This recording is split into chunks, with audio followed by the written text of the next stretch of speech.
Hello viewers, నమస్తే. నేను doctor Suma, consultant 49 fertility centre, Vijayawada. Hello అండి. ఒక కపుల్ కి ప్రెగ్నెన్సీ రావట్లేదు అని మా దగ్గరకు వచ్చినప్పుడు వాళ్ళకి అసలు ఉన్న ట్రీట్మెంట్ ఆప్షన్స్ ఏంటి, సో ఎటువంటి ట్రీట్మెంట్స్ మీకు అందుబాటులో ఉన్నాయి, ఏ ట్రీట్మెంట్స్ దాదాపుగా మనం ఎలా చేస్తాము అనే దాని గురించి డిస్కస్ చేద్దాం.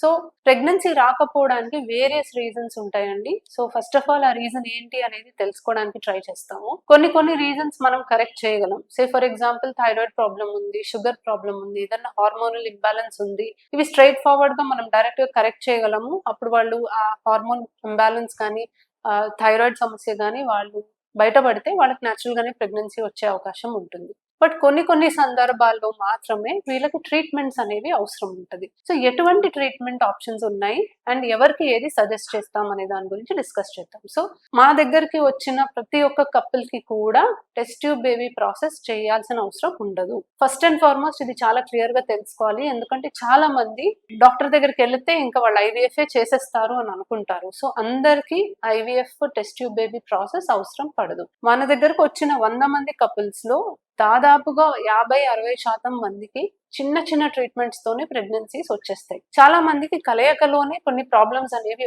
ఉంటాయి. సో జస్ట్ కొన్ని మెడిసిన్స్ ద్వారా లేకపోతే కౌన్సిలింగ్ ద్వారా కూడా వీళ్ళకి దాన్ని సార్ట్ అవుట్ చేసుకొని ప్రెగ్నెన్సీ వచ్చే మార్గాలు ఎన్నో ఉన్నాయి. కొంతమందికి మనము జస్ట్ మెడిసిన్స్ పెట్టి ఏ టైంలో హస్బెండ్ వైఫ్ కలవాలి అనేది కరెక్ట్ గా చెప్తే, అంటే ఎగ్ పెరిగి రిలీజ్ అవడానికి కొన్ని మెడిసిన్స్ ఇచ్చి ఎగ్ ఏ టైంలో రిలీజ్ అవుతుంది వీళ్ళకి గైడ్ చేసి ఆ టైంలో ట్రై చేసుకోమని చెప్పినా వాళ్ళకి ప్రెగ్నెన్సీస్ వచ్చే అవకాశం ఉంటుంది.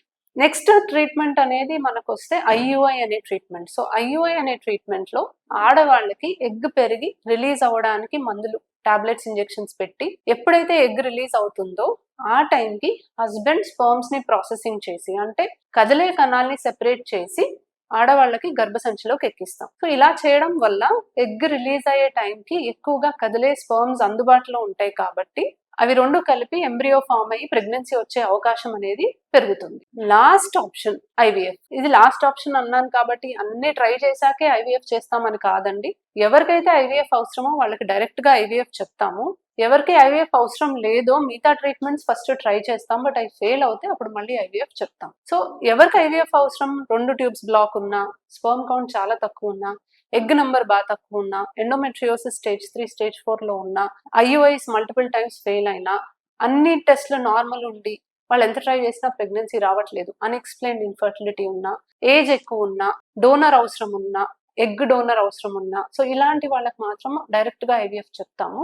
బట్ అదర్వైజ్ మిగతా ట్రీట్మెంట్స్ ఫస్ట్ ట్రై చేసి అవ్వకపోతే మాక్సిమం ఐవీఎఫ్ చెప్తాం. సో ఐవీఎఫ్ అనే ప్రాసెస్ లో ఆడవాళ్ళకి శరీరం నుంచి ఎగ్స్ మనం బయటికి తీసి భర్త కణాలతో మనమే కలిపి ఎంబ్రియో అనేది ఫామ్ చేసి, ఫామ్ అయిన ఎంబ్రియోని ఆడవాళ్ళకి గర్భసంచిలో పొర బాగున్నప్పుడు, పెరిగినప్పుడు గర్భసంచిలో పెడతాం. సో ఇవి మీకున్న ట్రీట్మెంట్ ఆప్షన్స్. సో కొంతమందికి సింపుల్ గా జస్ట్ మెడిసిన్స్ తోనే ప్రెగ్నెన్సీ వచ్చేస్తుంది.